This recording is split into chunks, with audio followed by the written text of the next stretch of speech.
धनुष के साथ केवल धनुष ही नहीं टूटा, एक क्रिया और हो गई। धनुष के साथ परशुराम जी का अहंकार भी टूट गया। प्रौढ़ा हंकृति दुर्मदेन सहितम तद्भग्नमैषम धनु। महाराज, भूमिकंपश्च सुमहान पर्वतश्चैव दीर्यतः निपेतुश्च नराः सर्वे तेन शब्देन मोहिताः। पूरी पृथ्वी कांप गई। इतनी भयंकर ध्वनि हुई कि पूरा ब्रह्मांड कांप गया।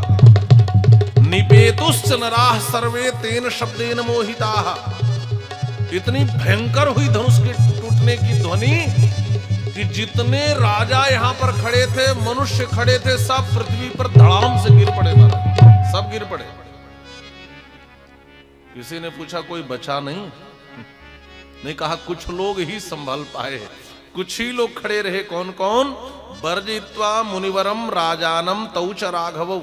एक विश्वामित्र जी खड़े रह पाए, और महाराज श्री जनक खड़े रह पाए, और प्रभु श्री राम और भैया लक्ष्मण खड़े रह पाए, और इतने को छोड़ करके सारे लोग गिर गए। महाराज, जो राजा कुर्सी पर बैठे थे, कुर्सियां राजाओं पर बैठ गई। एक ने पूछा क्या हुआ? उधर कहा देखो धनुष टूट गया। महाराज, राम जी ने मध्य से उसी समय धनुष का भंजन किया है। तेहि क्षण राम मध्य धनु तोरा, तेहि क्षण राम मध्य धनु तोरा।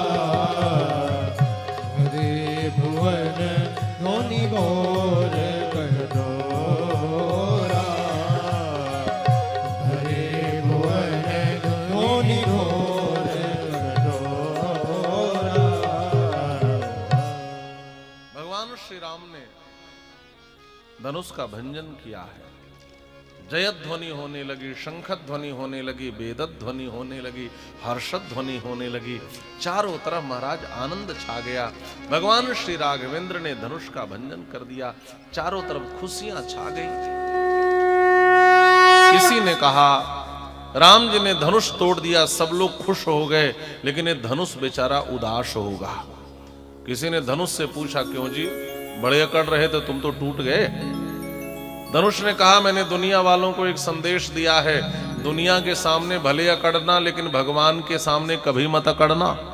जो मेरी तरह भगवान के सामने अकड़ता है वह दो भागों में टूट जाता है। तो पूछने वाले ने कहा कि टूटना तो पतन होता है, इसका मतलब तुम्हारा पतन हुआ? धनुष ने कहा नहीं, मेरा उत्थान हुआ।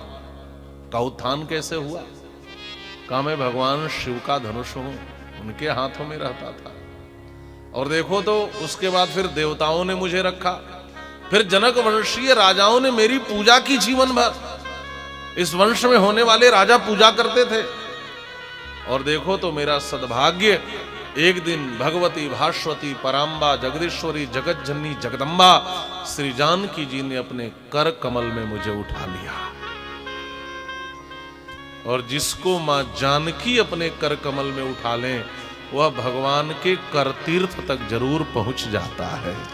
मां जिसको उठा ले उसको पिता तक पहुंचा देती है। मैं इसी दिन समझ लिया कि मेरे जीवन में वह क्षण आएगा जब भगवान मुझे अपने हाथ में लेंगे महाराज। और देखो श्री जानकी जी ने कर कमल में उठाया तो मैं भगवान के कर पल्लव तक पहुंचा। यह उत्थान है, इसको पतन नहीं कहते। लेकिन कहने वाले ने कहा कि नहीं नहीं, तुम तो भगवान के कर तक क्यों पहुंच गए? कहा जब तक भगवान तक न पहुंचे तब तक मुक्ति नहीं मिलती।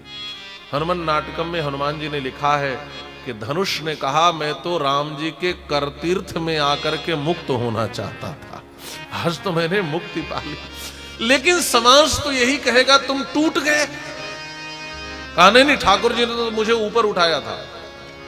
फिर मैंने कहा ठाकुर जी मैं तो भक्ति के धरातल पर रहने वाला व्यक्ति हूं, भक्ति के नगर का धनुष हूं, आप आकाश में ज्ञान के आसमान में क्यों उठा रहे हो? मुझे तो धरती पे रख दो।